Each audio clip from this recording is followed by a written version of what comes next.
"Just serving the Lord's people," she smiled, handing MJ a program, her hands worn from work, not wealth, kind, simple. Then he noticed the worn, intricate Celtic knot bracelet, a symbol he hadn't seen in years. Who was this church volunteer? The soaring notes of the gospel choir filled the historic Ebenezer Baptist Church in Atlanta, a wave of sound and spirit washing over the congregation. Michael Jordan sat quietly in a pew near the back, visiting family for the weekend, finding a moment of grounding peace within these familiar, hallowed walls. He appreciated the anonymity church sometimes afforded, a chance to connect with something deeper than fame or business. As the service concluded and people began mingling during the fellowship hour in the adjoining hall, Jordan found himself near the refreshment table, politely accepting a cup of weak coffee and a slightly dry cookie from one of the volunteers.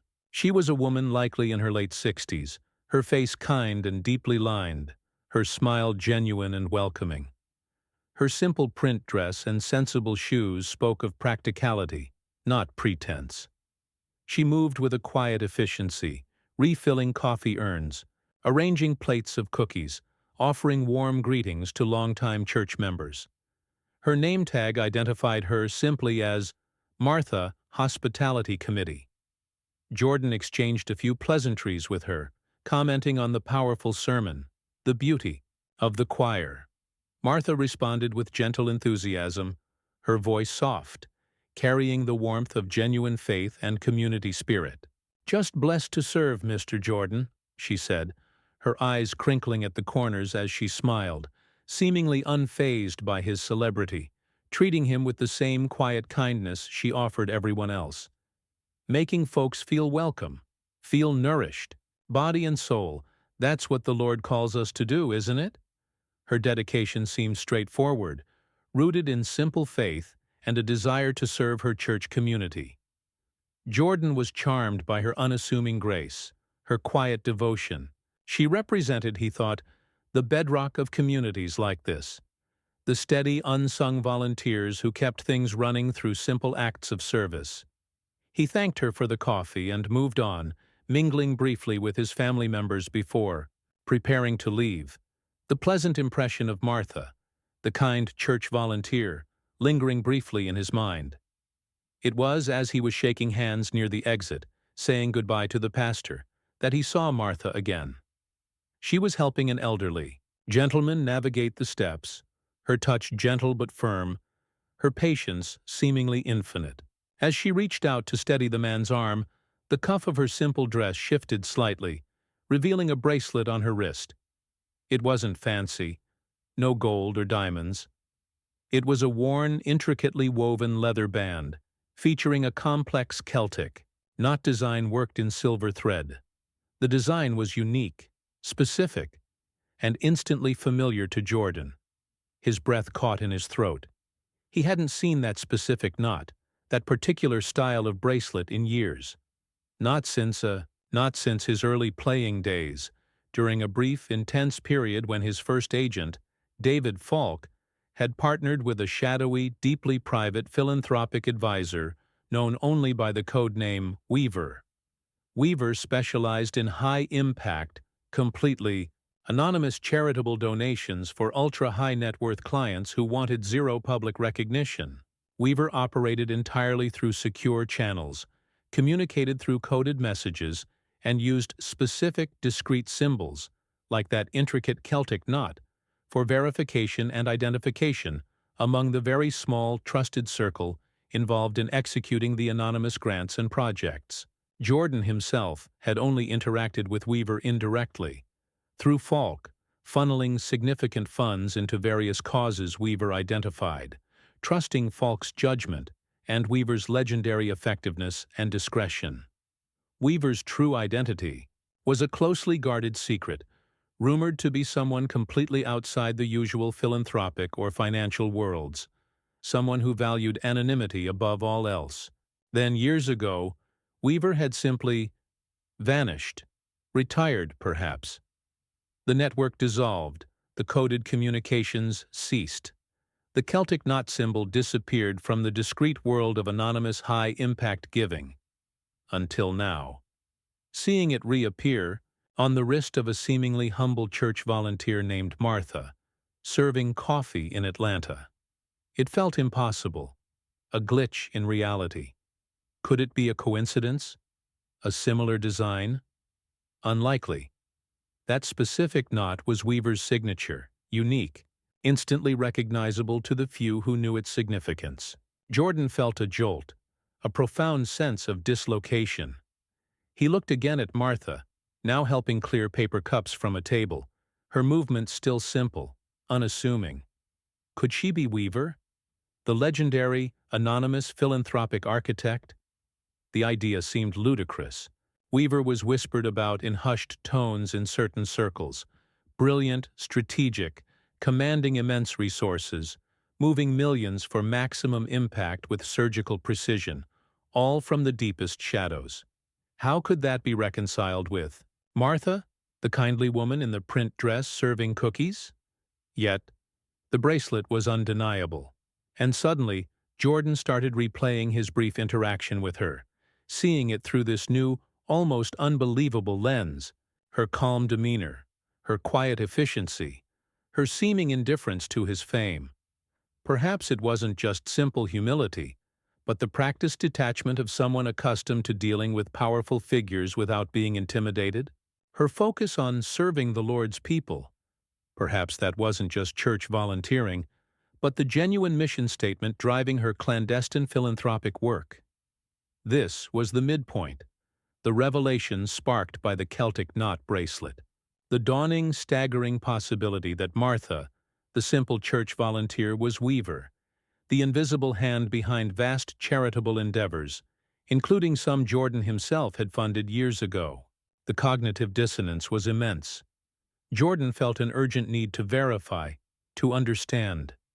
He subtly maneuvered back towards Martha, finding her wiping down the coffee station. "Martha," he began, keeping his voice low, casual. "Forgive my asking, but that's a very unique bracelet you're wearing. Has a Celtic look to it." Martha paused in her wiping, glancing down at her wrist almost absently. "Oh, this old thing?" she chuckled softly. "Just a little something I picked up years ago, a reminder, you could say." Her eyes met his, and for a fleeting second, behind the kind, grandmotherly facade, Norris saw a flicker of the sharp, assessing intelligence he'd glimpsed earlier. She knew he recognized it, or at least suspected he might. A reminder of what? Jordan pressed gently, testing the waters. Martha smiled, a subtle, enigmatic curve of her lips. "That the strongest threads are often the ones unseen," she replied cryptically. Her choice of words, threads unseen, felt deliberate. Weaver. It had to be her. "Weaver," Jordan breathed, keeping his voice barely audible, uttering the code name aloud for the first time in decades. Martha didn't flinch. She didn't feign ignorance. She simply held his gaze, her expression calm, acknowledging the revealed connection without confirming it explicitly. The silence stretched between them, thick with unspoken history, the distant sounds of church fellowship fading into the background. "You vanished," Jordan stated quietly. "Years ago. The network, the projects, they just stopped." Martha nodded slowly. "My work, the kind I did then, required absolute anonymity to be effective," she explained softly, her voice losing none of its gentle quality, but gaining a layer of quiet authority. When certain technologies, certain ways of tracking financial flows and communications became too pervasive, maintaining that level of true invisibility became untenable. Compromising the anonymity would have compromised the mission, endangered the people we were trying to help discreetly. "So you just stopped?" Jordan asked, finding it hard to reconcile the image of this powerhouse operator simply walking away. Martha smiled again, a hint of steel beneath the softness. "I didn't stop serving, Mr. Jordan," she corrected gently. "I simply changed the methodology, shifted from large-scale, anonymous interventions funded by others," she gave a subtle nod, acknowledging his past contributions, "to smaller-scale, direct community action. Right here." She gestured around the fellowship hall. Sometimes the most profound impact isn't made by moving millions from the shadows, but by offering a cup of coffee, a listening ear, a helping hand to the person right in front of you, connecting people with resources available right here in their own community. The hidden truth, unfurled, stunning in its simplicity and depth. Martha, the former weaver, hadn't retired into obscurity. She had merely transitioned her lifelong mission of service from the clandestine world of high-stakes anonymous philanthropy to the equally vital, though less visible world of grassroots community support.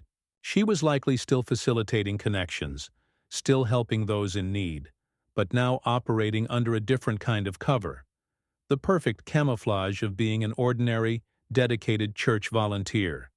Her hospitality likely extended far beyond coffee and cookies. She was probably a central hub, a trusted connector linking people with resources, leveraging her years of experience in assessing needs and finding solutions, just on a more personal, localized scale. The simple dress, the unassuming demeanor.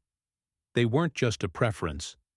They were her current operational cover, allowing her to work effectively within the community without drawing undue attention. Jordan felt a wave of profound respect, deeper even than what he'd felt for the legendary weaver. The adaptability, the unwavering commitment to service regardless of scale or recognition. The quiet wisdom. It was truly humbling.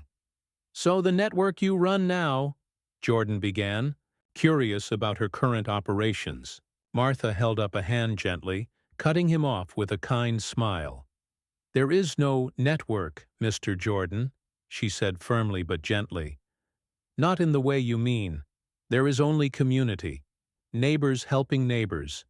Needs being met through quiet connections, shared resources, and a whole lot of faith." She wouldn't reveal more, protecting the integrity of her current methods, her current invisibility. Jordan understood. He recognized the need for discretion, the power in her chosen approach. "Martha," he said sincerely, meeting her wise, calm eyes. "What you're doing, what you've always done, it's incredible. The impact you've had, seen and unseen, is immeasurable." Martha simply smiled, a deep, peaceful expression. "We all just find our way to serve, don't we?" she replied softly, "using the gifts we've been given." As Jordan finally left the church, stepping back out into the bright Atlanta sunshine, the encounter replayed in his mind. The simple woman serving coffee, revealed as a legendary figure who had operated at the highest levels of secret philanthropy, now continuing her life's work under the most unassuming cover imaginable. It was a powerful reminder that true impact often comes not from the spotlight, but from the quiet corners, driven by individuals whose dedication transcends recognition, whose service is its own reward. The hidden truth of Martha, the church volunteer, was a testament to a lifetime committed to helping others, seamlessly adapting her methods while never wavering from her core purpose, proving that the most significant lives are often lived far from the public eye.